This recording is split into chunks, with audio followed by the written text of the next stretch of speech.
Vendo minha tela aí? Vocês estão vendo? Sim, sim. Sim, né? Então, vou só aumentar aqui, beleza.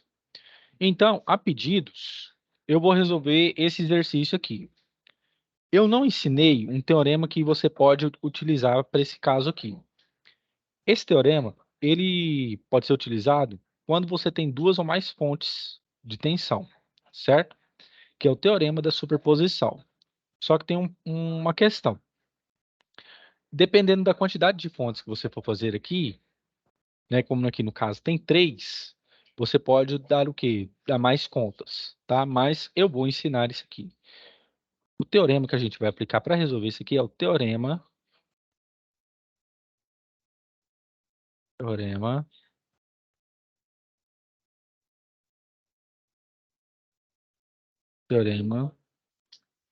da superposição. Aí você me pergunta assim, professor, o que que é o teorema da superposição?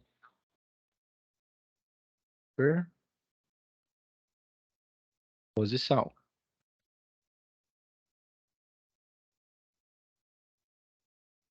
O teorema da superposição é um teorema que ele busca é, simplificar o quê? A quantidade necessária de pontos que você está mexendo. Ou seja, se você tem três fontes de tensão, você vai lidando de uma por uma, certo?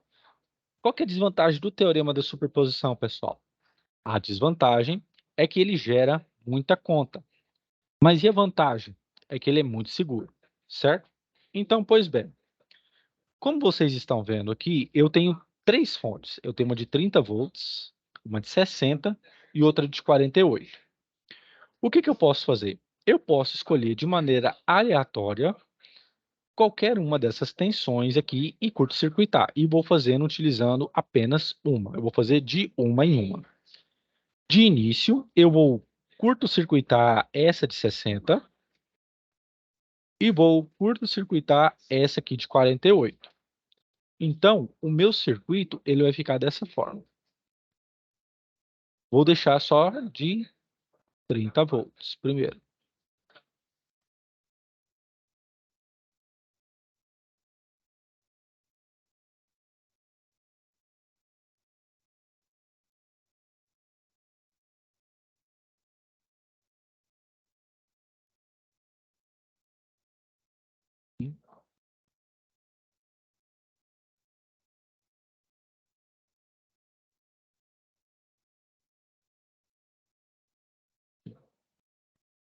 E aqui no lugar de 48, eu vou deixar aqui curto-circuitado. Aqui vai ser 16. Aqui vai ser 7. E aqui vai ser 10. Aqui vai ser 12. Aqui vai ser 30. E aqui vai ser 8. E vou continuar. Aqui eu curto-circuito 60. Aqui embaixo, 15. Aqui 10. 10. E aqui 15. Muito bem. Então, eu vou trabalhar só com uma fonte de tensão de 30. Então, o que que eu tenho que fazer aqui agora? Eu tenho que simplificar o circuito. Então, aqui no caso, eu tenho 15 e 10 em série, e eu tenho 16 e 7 em série também, certo? Porque eu curto-circuitei a fonte de 48 aqui. Então, meu circuito ele vai ficar dessa forma.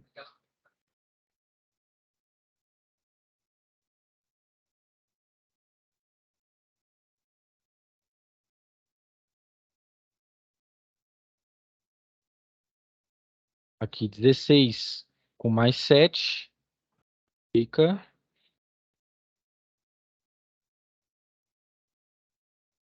10, eu vou fazer assim, 10 aqui. E aqui. Beleza. Fazendo devagar. Aqui o 8.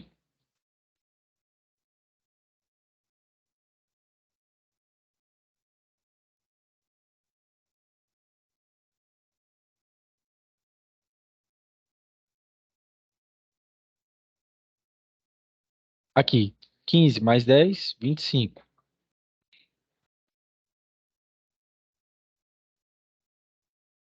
Aqui, 8.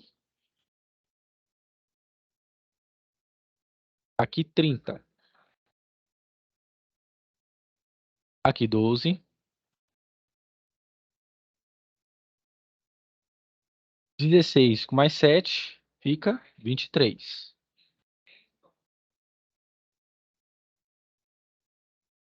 E aqui tem o meu 10. Por quê? Eu simplifiquei os resistores. Aqui estava em série, aqui estava em série. Então, aqui fica 10. E aí, agora você simplifica mais também. Você vem pega 10 com 23 agora em paralelo e 8 com 25 em paralelo, certo? Então, aqui vai ficar assim, ó, 30.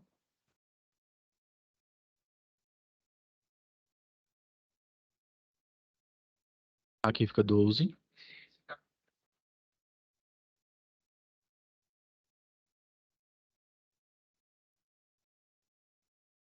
E o circuito você simplificou. Aqui fica 12. Aqui fica 30. E agora eu vou fazer aqui essa resistência equivalente aqui, que vai ser o 10 e o 23. Resistência equivalente é igual a 10 vezes 23 dividido por 10 mais 23. 230 dividido por 33 dá quanto, pessoal? Quem tiver calculadora aí, por favor, para me ajudar. 6,96. Hã? 6,96. 6,96. 6,9. Aproximadamente 7. Então aqui vai ser 6,9. Você pode colocar 7 também, que é um número bem mais próximo. 7. E agora eu vou fazer essa aqui, resistência equivalente.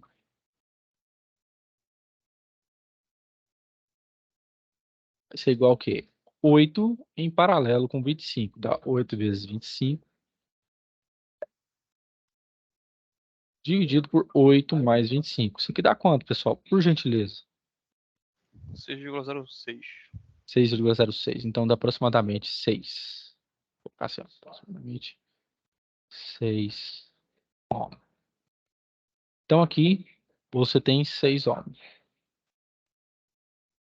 Muito bem. Então você já vai achar a corrente que vai circular nessa primeira situação. Vou chamar de I1. Então, quanto que você vai calcular aqui? Utilizando a primeira lei de Ohm. V é igual a RI. A minha tensão, nesse caso aqui, é 30. A minha resistência aqui vai ser 12 mais...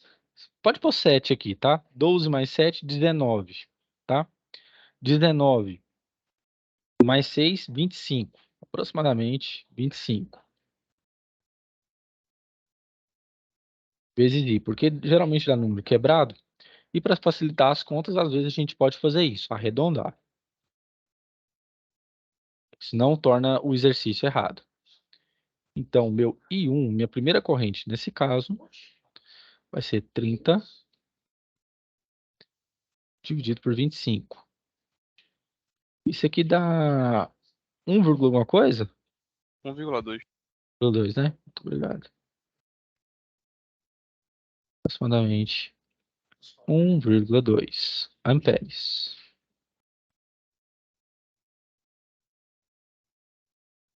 Assim, eu indico o seguinte: se você tiver uma prova discursiva, eu não sei se alguém aqui pretende fazer concurso mais adiante.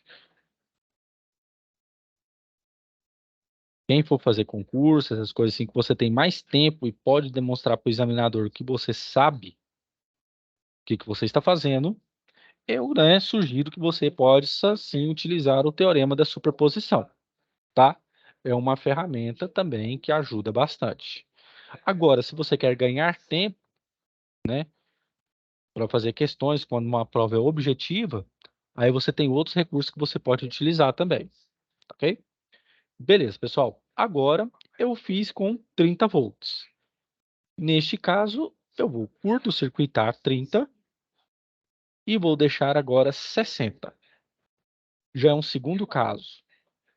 O teorema da superposição tem essa desvantagem. Ele gera muita conta. Ele gera muito trabalho. Porque você tem que fazer uma coisa de cada vez. E então aqui vai ser meu 10.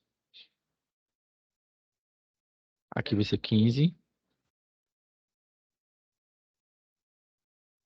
Aqui 60. Aqui vai ser 8. E agora você pode trabalhar aqui, certo? Beleza? Como que fica? Aqui vai ficar 12 aqui em cima.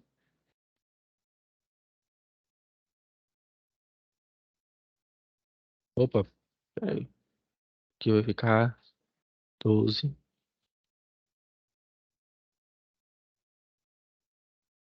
Aqui 10. 10. Aqui 12. E você vem,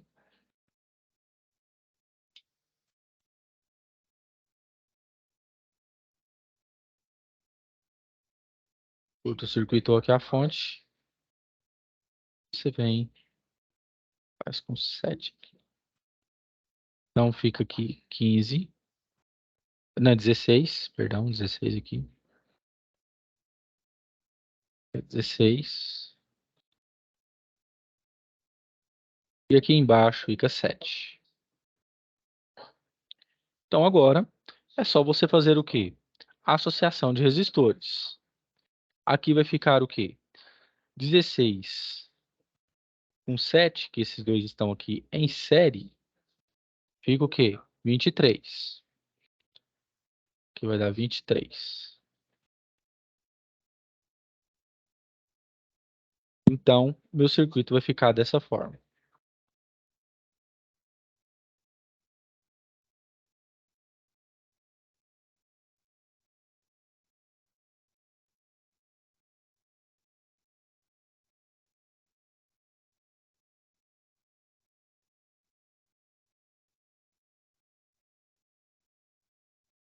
E 10.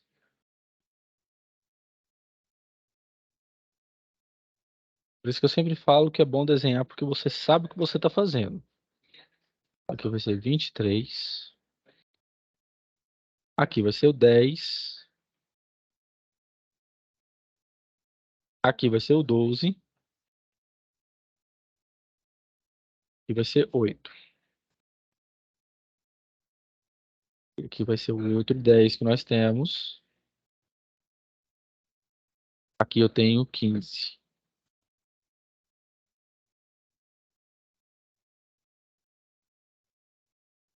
15. E aqui 60. Beleza. Então, você tem que trabalhar agora com os resistores. Esse 10 com esse 23 também está em paralelo. Você já fez a conta aqui, então meu circuito vai ficar dessa forma.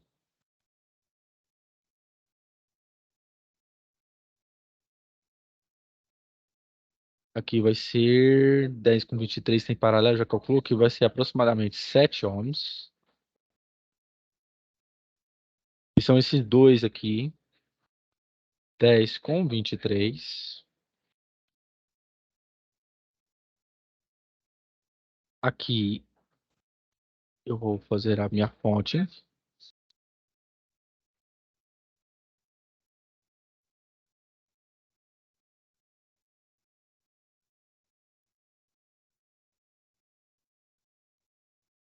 Doze.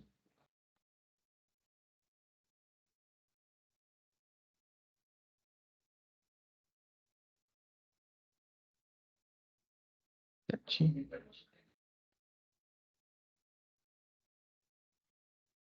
10. Aqui 15.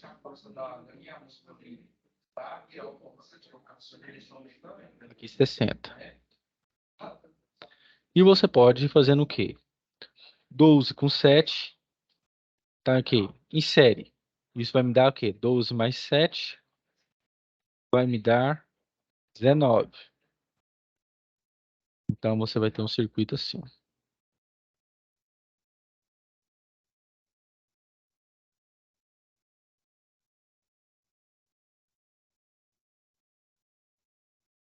Oito.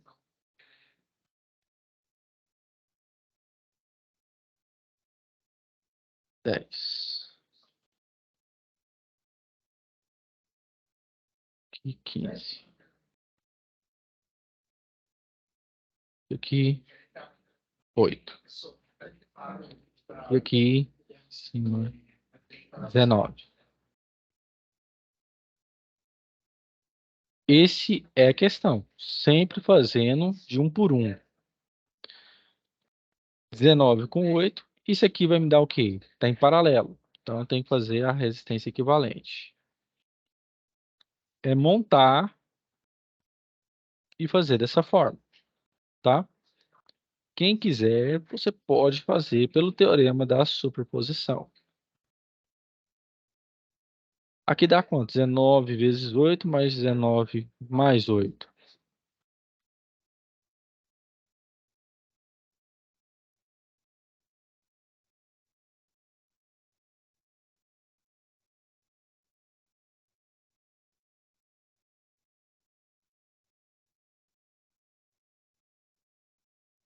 Dá quanto aí, pessoal? Por favor. Deixa eu ver aqui. 19 vezes 8. 5,62. É 5,162. 5,1. Então, aqui 60. Não dá Então, 5,62, tá, professor? 5,62? Isso. Ah, tá. 5,6. Obrigado. Então, posso fazer isso aqui, ó. O circuito ele vai ficar reduzido dessa forma.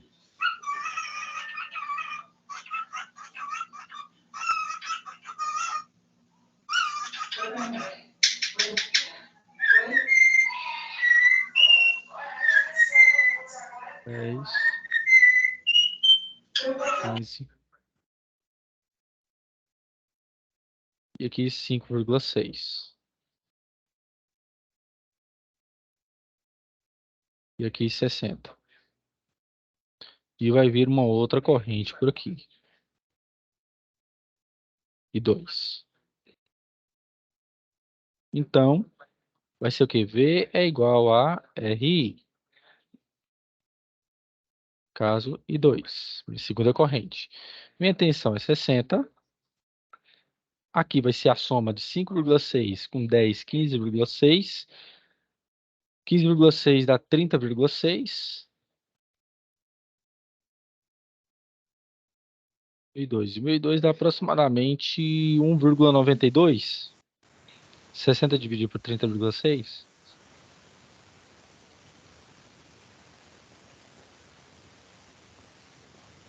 60, deixa eu ver aqui, 60 dividido por 30,6. Dá 1,96. Errei por 2 décimos.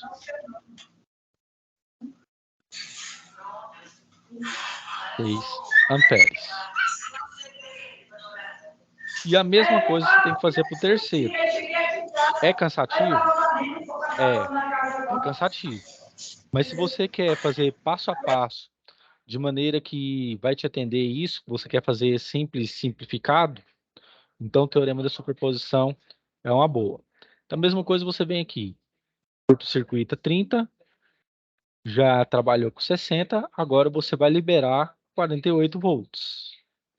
E aí o circuito vai ter esta outra configuração.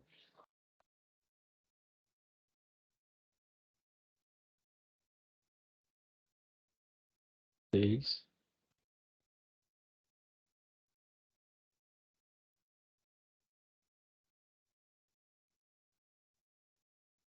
Sete.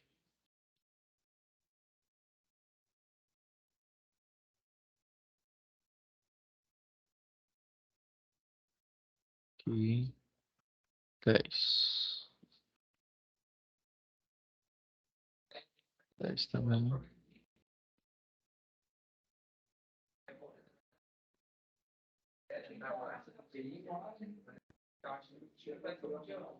Então aqui vai ser 12.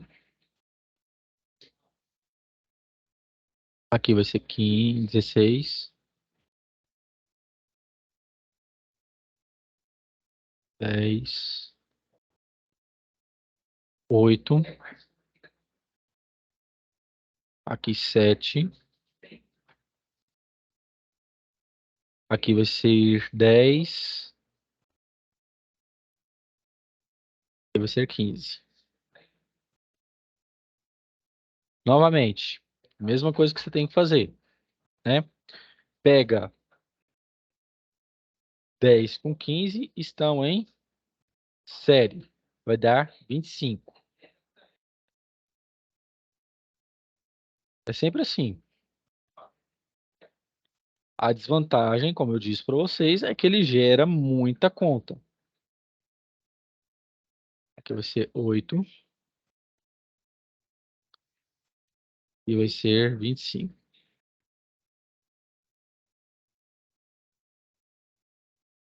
7.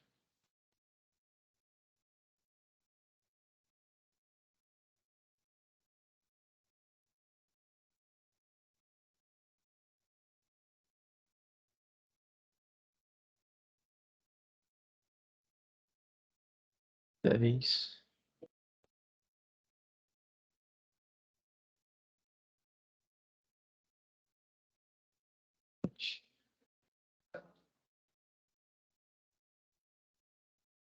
Fecha. Deixa eu olhar aqui, peraí.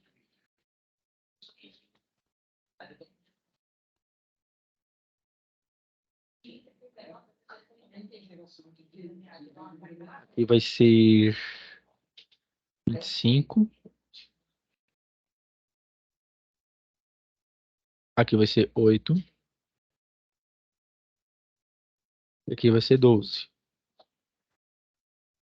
E 48. E tudo a mesma coisa. Vem 8 com 25, tá em paralelo. Então, tem que fazer também. Aí vem resistência equivalente.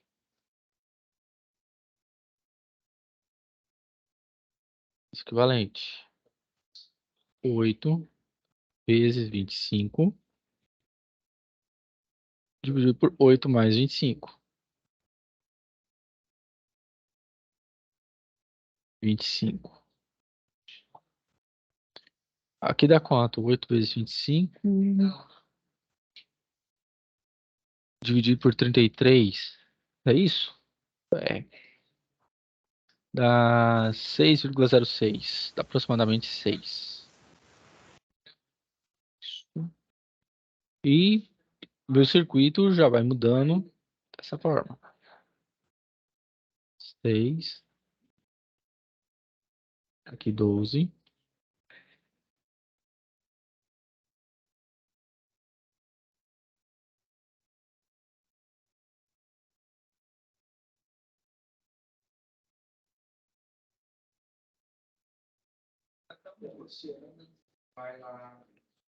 Então fica aqui 6. Aqui fica 12. Aqui fica 15. Aqui fica 48. Aqui fica 7. E aqui eu fico 10. Beleza. Então, pessoal, mais trabalheiro. É conta mesmo. Teorema da superposição é isso. Então, aqui, ó, o 12 com esse 6, eu estou vendo que eles estão em série. Então, 12 mais 6, 18. Então, o meu circuito vai ficar dessa forma, 18. 10 aqui. Tem gente que faria pela regra de Cramer, pode fazer também, não tem problema. Só estou mostrando um outro caminho. E dependendo do circuito que você for fazer, por exemplo, se você tiver um circuito com 2 fontes, ele fica mais fácil do que 3. 3 é sacanagem também, né? Ah, mas tem professor maluco aí que já me fez calcular tensão no circuito de 8 nós, 8 por 8. Acho que é porque a mulher dele dormia de calça jeans, todo mundo falava isso, ele era muito mal-humorado. 15, 48, aqui 10, e aqui fica 18. E aí de novo, 18 com 10 estão em paralelo.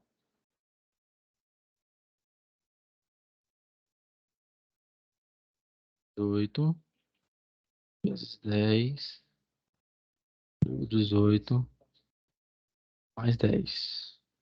Vai dar 180 dividido por 28. 180, 28 vai dar 6,4. Professor, Pois não, depois o senhor pode fazer questão do circuito RLC. posso. 6,4. Então, agora o meu circuito vai ficar simplificado dessa forma.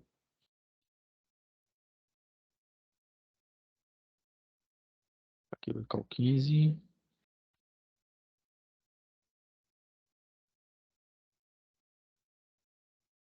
48. Aqui 15. Aqui vai ficar 6,4 que eu calculei. E aqui 7. Beleza. Certo? Então, o que que eu faço? Eu venho e falo que tem uma corrente circulando aqui, só que dessa vez é um I3. Beleza? Então, como que fica? Fica 15 mais 6,4 mais 7. Então, fica 15 mais, ou 15 mais 6,4 mais 7. Isso vai me dar uma resistência de 28,4. Estou usando a lei de Ohm aqui agora. P é igual a R e 3. Minha tensão aqui é 48. A minha resistência é pegar todas elas e somar, que eles estão em série, 15, 6,4 e 7, vai me dar 28,4. Vou deixar 28, não tem problema não. E 3. Então, meu I3 fica 48 dividido por 28. Então, fica 48 dividido por 28. Isso dá 1,71. 1,7 amperes. Fica a questão. Professor, mas e se porventura a questão falar assim, qual que é a corrente total do circuito? É muito simples. É só você pegar I1, pegar o I2, que você achou.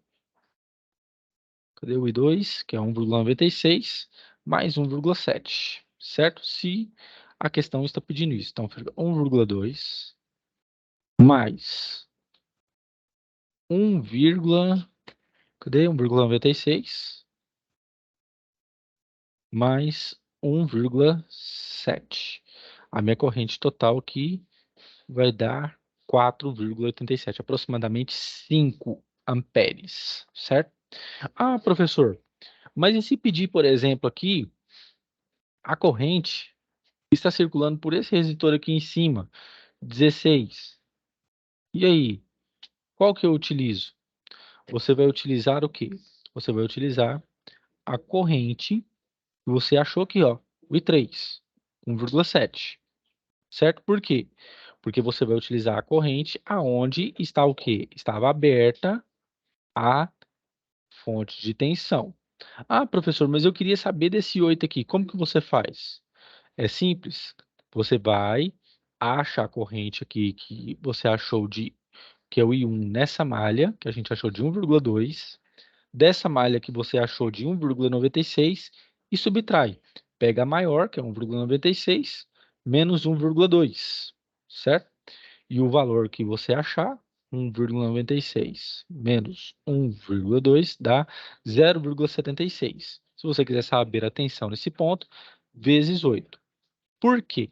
Porque como você viu, aqui eu fiz o quê? É uma técnica que a gente utiliza ela por partes. Dá muita conta? Sim, dá muita conta. Então, o que que acontece? É necessário você ver o que você vai trabalhar. Por exemplo, como eu disse, se aqui você pede a corrente total, é só você pegar os valores das correntes parciais e somar. Mas se nesse caso, por exemplo, eu quero achar uma corrente específica nessa malha aqui, você tem que ver qual que é a tensão que você perdurou, né, deixou aqui, que no caso aqui foi 60, e você acha a corrente que vai circular por essa malha, que no caso aqui a gente achou de 1,96 e pode aplicar nesses resistores aqui para saber a fonte de tensão, beleza? Outro método que você pode fazer é como? Ou utilizando a lei das malhas, ou utilizando a lei dos nós. Você vem, fala que aqui tem um nó A, por exemplo, e tem uma corrente I1 aqui. Ela chega nesse nó e vai se dividir aqui em I2 e para cá vem o I3. Dá conta, professor? Sim, dá muita conta. Principalmente por questões de que dos resistores, que aqui você está vendo que ele não é só número ímpar ou só número par. Isso aqui você tem que utilizar MMC também para resolver. Mas, se você tem uma outra técnica para utilizar, você pode utilizar a lei das malhas, certo? Você pode vir aqui, fazer com que tenha uma corrente I1 circulando aqui, uma corrente I2 circulando por aqui e uma corrente I3 circulando por aqui. E você depois utiliza a regra de Cramer, acha os valores delas e depois você pode aplicar em qualquer um desses resistores, beleza? Alguma dúvida, pessoal? Deu para dar uma boa clareada aí? Sim, professor. Sim? Quem foi que pediu mesmo? Foi eu, Valdemir. Deu sim. Deu para dar uma ideia aí, Valdemir? Deu sim, deu sim. Muito Beleza? obrigado. Por Beleza. nada.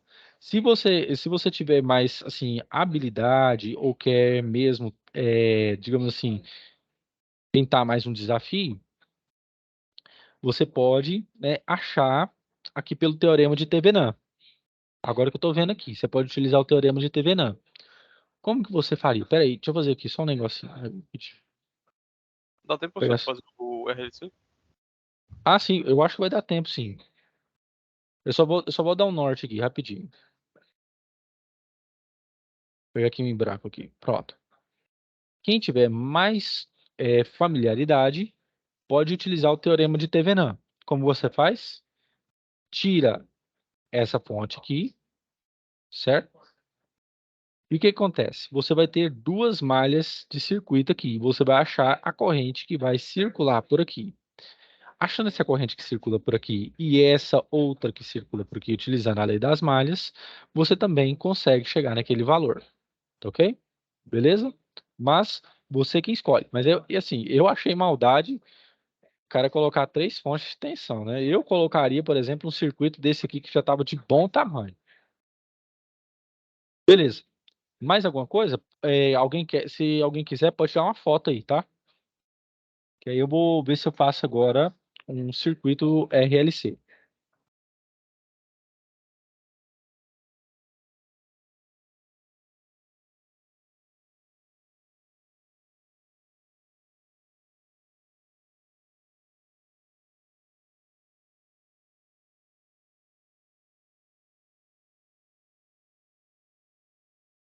Na hora que vocês estiverem prontos, vocês me falem, tá?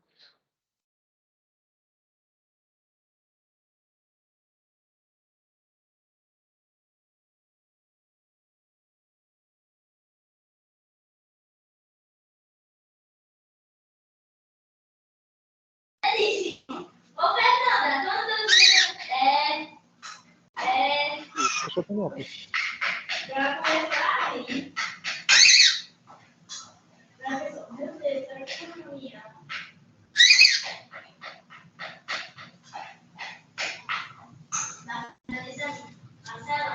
Pode ir. Pode ir? Então, beleza. Então, eu vou pegar aqui um circuito RC. Deixa eu ver aqui. Eu pego aqui. Pá, deixa eu ver aqui. Ah, esse aqui. Eu vou começar esse aqui. Esse aqui é simples. Depois eu passo para aquele lá. Seguinte, diz assim. O motor elétrico de corrente contínua é construído para atender a demanda de fornecer água para um pequeno município. Sabe-se que este motor conta com um capacitor com 4 milifarad, conforme mostra a figura abaixo. A frequência que irá para o motor é de 50 Hz. Qual o valor da impedância desse capacitor? E aí ele deixa o π como 3,2. Muito bem. Ele quer saber a impedância do capacitor. Eu sei que a impedância de um capacitor é igual ao quê? Menos J, que é o número complexo,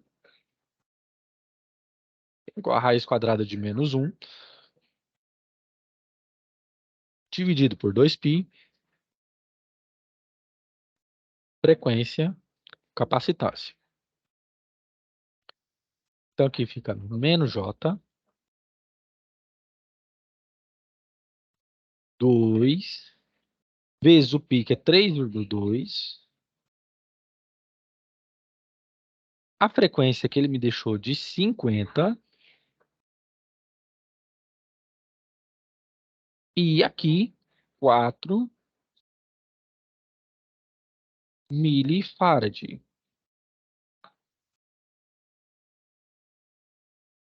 Beleza. Então, agora eu vou fazer a multiplicação aqui.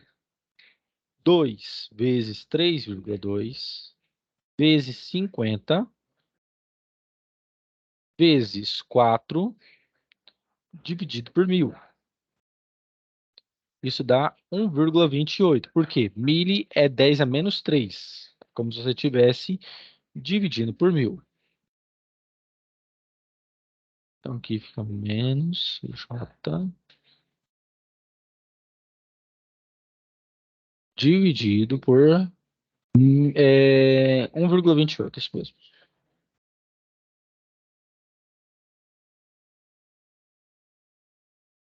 Então, é a mesma coisa que eu pegar 1 aqui em cima e dividir por 1,28. A minha impedância vai ficar dessa forma. 1, que aqui em cima está multiplicando, dividido por 1,28. 1 dividido por 1,28. Isso é igual a 0,78, aproximadamente, menos 0,78 J. E tem sempre gente que pergunta, professor, por que a gente não pode dividir J por esse número? Porque J é raiz quadrada de menos 1 e é um número imaginário. Ele não é um número real. Diferente do 1,28, que já é o quê? Um número real. Né? Então, a minha impedância vai ser de aproximadamente menos 0,8 J ohm. Essa é a minha impedância do capacitor. Pergunta, uma impedância baixa ou alta? Baixa. Quem quiser pode copiar, quem quiser pode tirar uma foto. Professor, tem alguma questão com o indutor também? Indutor? Eu acho que eu tenho que verificar aqui. Eu acho que eu tenho, deixa eu ver aqui. Enquanto vocês vão copiando aqui, eu vou pesquisando aqui. Vamos ver aqui. Deixa eu ver, deixa eu ver. Ah,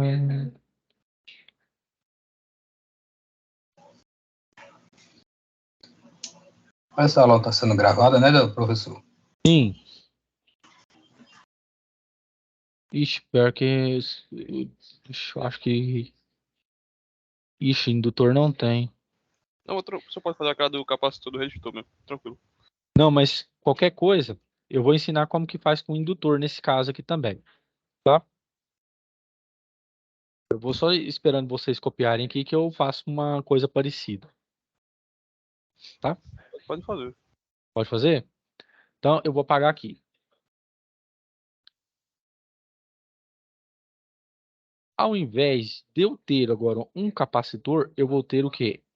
Eu vou fazer o seguinte. Eu vou colocar um indutor. Então, meu circuito vai ser esse aqui de azul que eu vou desenhar agora. Ele vai ter essa característica aqui. Sim, pois não. Pode. É porque eu queria aprender a fazer com resistor, capacitor e indutor no mesmo circuito. Ah, sim, RLC, né? Isso. Deixa eu ver aqui se eu acho. Pior que eu não tive tempo hoje, mas semana que vem, como a gente ainda tem muita coisa, mas semana que vem dá pra gente fazer. Você pode me lembrar então semana que vem? Posso. Beleza. Porque aí eu já separo umas questões aqui de circuito misto. Tá bom? Ok. Beleza. Não tem muito tempo ainda. Então, eu tenho aqui a fonte de tensão, que eu vou deixar ela como. Vou deixar aqui 50 Hz, a minha frequência. E aqui, ao invés do capacitor, eu vou colocar um indutor.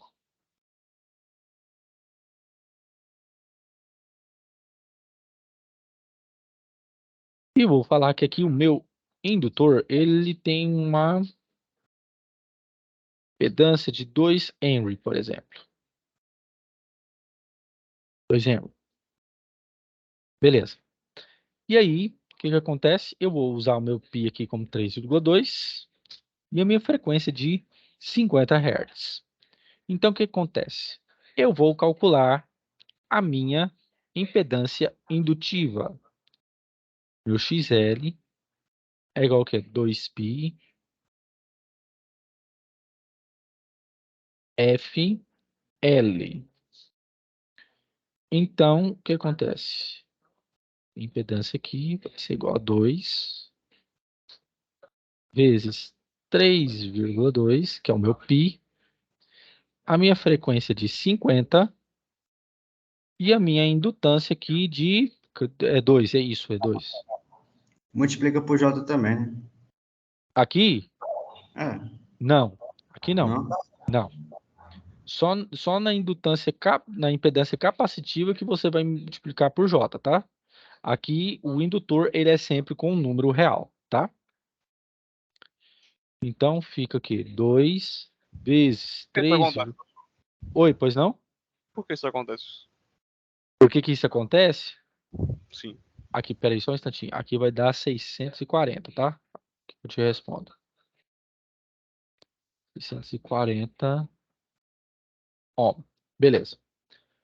Por que que isso acontece? Deixa eu ver se eu acho aqui um negócio que... Ah, achei.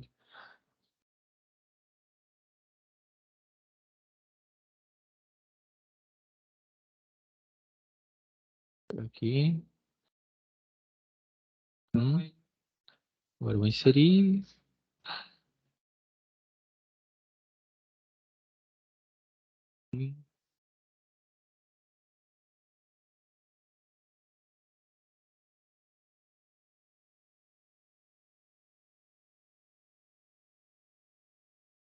Beleza. Por que que isso acontece?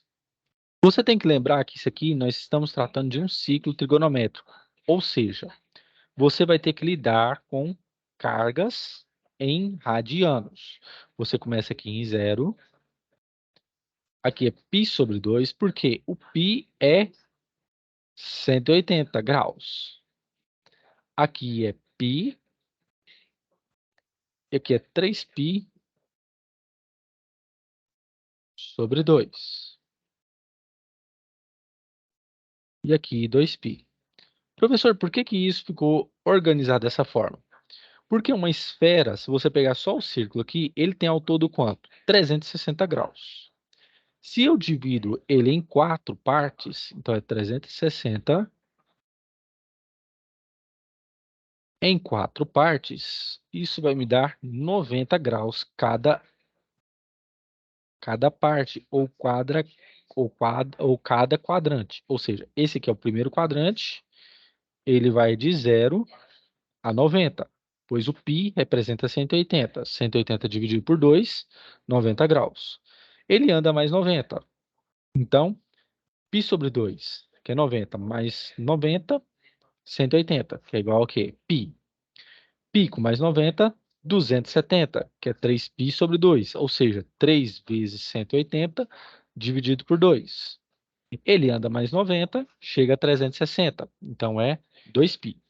Por que isso acontece? Que aqui eu vou ter um número real e na impedância capacitiva eu vou ter um número imaginário, por causa do ângulo formado.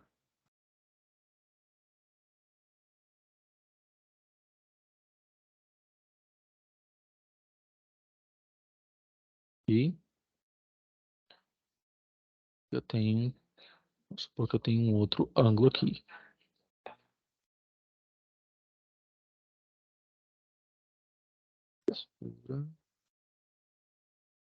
E assim, beleza. Por causa do quê? Daí, por causa do meu ângulo.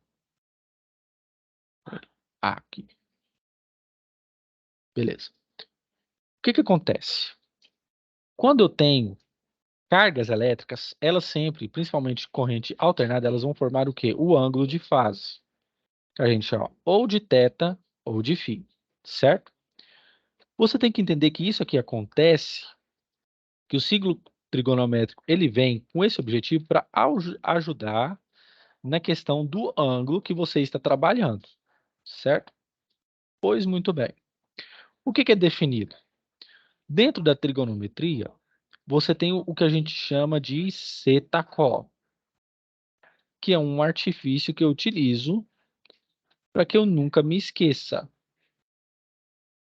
Σ-cos. 1,2, 1,3, 1,4. Ou seja, isso aqui é seno, tangente, cosseno do ângulo.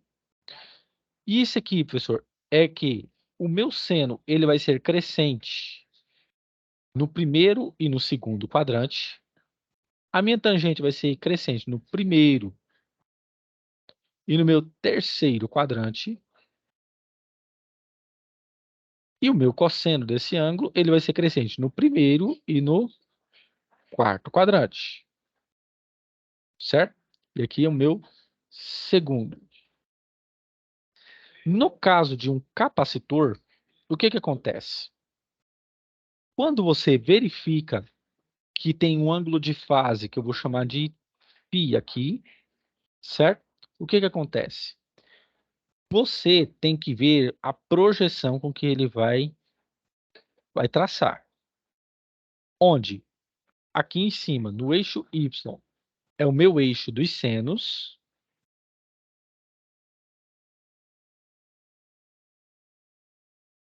E no eixo X, o eixo dos cossenos.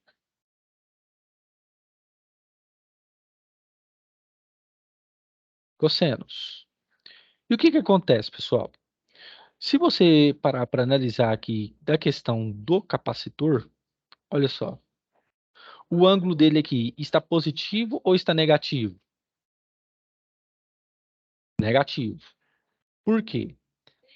Porque ele estava fazendo o quê? Ele está decrescente no eixo Y, no eixo dos senos, aqui ó, eixo dos senos, mas ele está aumentando no eixo quê? No quarto quadrante. ele vai vindo, vai aumentando o ângulo até chegar no ângulo máximo de 360 graus.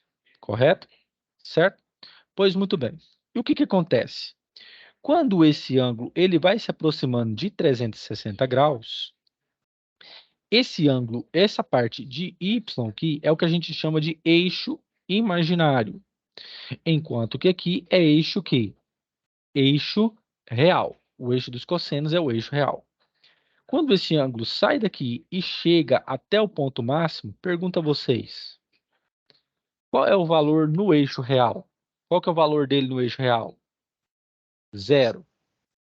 Enquanto que no eixo y, ele tem que atingir o quê? O ponto máximo. E por que isso acontece? Por causa da fórmula de Euler dos números complexos, onde eu tenho da seguinte forma: cosseno do ângulo mais J seno do ângulo. Então, você sempre tem que se espelhar nesta fórmula. A gente chama essa fórmula de fórmula trigonométrica. E você tem que analisar a partir do cosseno e do seno do ângulo que você está trabalhando. Neste caso, quando o meu ângulo de fase for no terceiro ou no quarto quadrante, ele está o quê? Negativo. Ele está abaixo do eixo Y, porque aqui é meu zero, e aqui vai decaindo. -1, -2, e por aí afora. -3. Então, ele se torna o quê? Negativo. Quando ele se torna o quê? Negativo, o meu cosseno fica o quê? Positivo. Mas o meu seno fica o quê? Negativo. E é por isso que, nessa parte aqui de baixo, o J aparece. Certo? Por quê? Porque o meu cosseno está aumentando até o valor máximo, que ele vai chegar aqui e vai me dar o quê? Cosseno de 2π vai ser 0.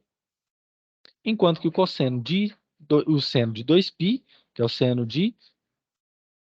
perdão, aqui vai dar 1 e aqui vai dar o quê? 0. Certo? Então, essa projeção desse ângulo aqui, você vai perceber que o eixo Y vai ser o quê? Decrescente, enquanto que o meu eixo dos cossenos vai ser o quê? Crescente até chegar a esse ponto. Então, por isso que, quando a gente utiliza o ciclo trigonométrico, nós, entre aspas, corrigimos este ângulo e este fator de quê? De carga.